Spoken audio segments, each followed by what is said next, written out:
Good morning, guys. It is Monday morning, and it's time to wake up and tune into your daily Boss FM news. Today, we have lots of headlines to cover from over the weekend. We have a shooting out in California and Lupita Nyong'o's new book. Let's dive on in. Wake the streets up. Yeah. Yeah. Okay. Wake the streets up. Okay. Come on. Okay. Wake the streets up. Yeah. Come on. Wake the streets up. Yeah. Okay. Good morning, guys, and happy Monday. Our first story up is out of California today. We have two cops who allegedly waited for a homeless man to jaywalk before fatally shooting him. Let's check out the package.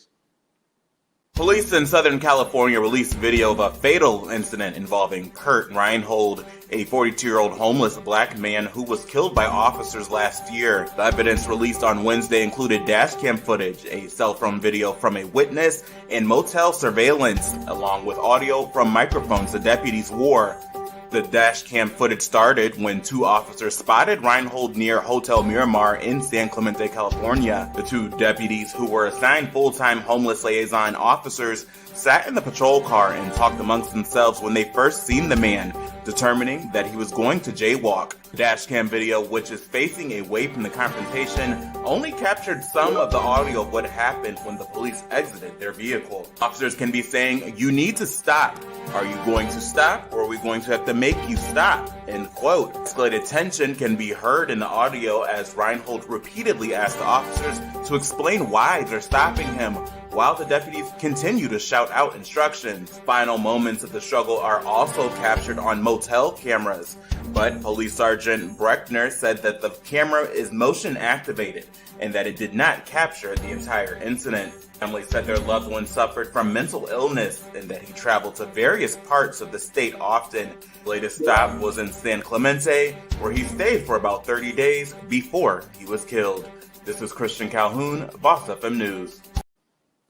Videos like this are just getting increasingly hard to watch. It took me everything besides putting this package together to actually sit and watch this video, because although we can't see what's actually happening as far as the man being tackled to the ground in the video we showed you guys, it's still real. We know what's going on with this. So I'm glad to know that no one's really safe in the sense that cameras are always out and always watching, but it's very hard to continue to watch these types of things. Next up, in better news, Lupita Nyong'o dropped another children's book. In 2019, Lupita dropped her book entitled Swalway that tackled colorism and self-love.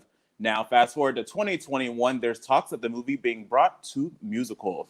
The story centers around a young girl with a darker complexion and follows her journey through self-love and beauty. Nyong'o has always been quoted as saying in magazines that she didn't see much representation growing up of people who looked like her. So for her to create this book that shows representation of all skin tones and makes you appreciate the darker skin tones is amazing. Netflix has recently announced that they're going to be turning the book into a musical to hit their streaming service soon. Next up, an entire California school board has resigned after a hot mic incident. All members of a San Francisco-based school board have resigned just days after they were heard making comments about parents at a virtual school board meeting. The four members of the Oakley Union School District Board stepped down on Friday amid growing outrage that began with their board meeting on Wednesday. The members were asked to step down after they were heard making disparaging comments about parents at a virtual meeting that they didn't realize was being broadcast to the public. Before the meeting officially began and unaware that the public could see and hear them, they used profanity and made jokes about parents just wanting a babysitter or to smoke pot in their own home. The incident garnered national attention and widespread condemnation. District Superintendent Greg Hedrick announced the resignation in a letter on Friday and said that the Contra Costa County Education Board members will replace them in an interim capacity. A petition calling from the board to resign quickly garnered thousands of signatures. This is Kristian Calhoun, BossFM News. These hot mic situations, like regardless of if you think your constituents can hear you or not, to talk about them in the way of saying that they just want their kids to go back to school for a babysitter because they need a break, or they want to smoke weed at home, as one of them was quoted as saying, it really doesn't matter. And right now in the pandemic, while I'm someone who doesn't agree with sending children back to school in the midst of this, that's just a super spreader event in my head, I don't think that talking about your people and the parents of said students is going to make anything better.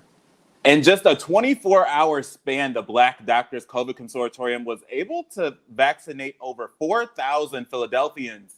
Philadelphians stood in line all day and night for a chance for the first shot of their vaccine. The clinic opened on noon on Friday and closed at noon on Saturday, and even had to open up for an extra hour at 1 a.m. to provide more doses of the vaccine. Everyone who attended the first event will be back on March 22nd to receive their second dose of the vaccine. I'm glad to see our Black people step up and help out our Black people. I always say when I do get on, per se, quote unquote, that I want to reach back and be able to help out folks. So the people who have the resources to be able to provide things like this, it's essential, and I think it's a responsibility of them. So kudos to them.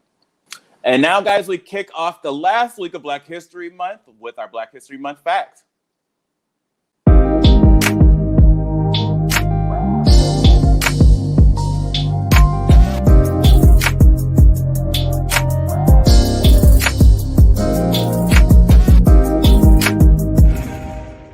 All right, guys. Yes, we are kicking off the last week of Black History Month, although we will always give you the latest in Black news and history. This morning, we're talking about Dr. Patricia Era Bath, who was an ophthalmologist, was the first person to come up with laser eye surgery in 1981. She went on to continuously create until she passed away in 2019. All right, everyone, that is it for your Monday morning Boss FM news. If you'd like to rewatch any of our shows, as always, they're available for download on the Boss FM app or on any of our social media platforms. Tune in for Boss FM news in the evening tonight at 8:30. I'm Kristian, and you guys have a great day.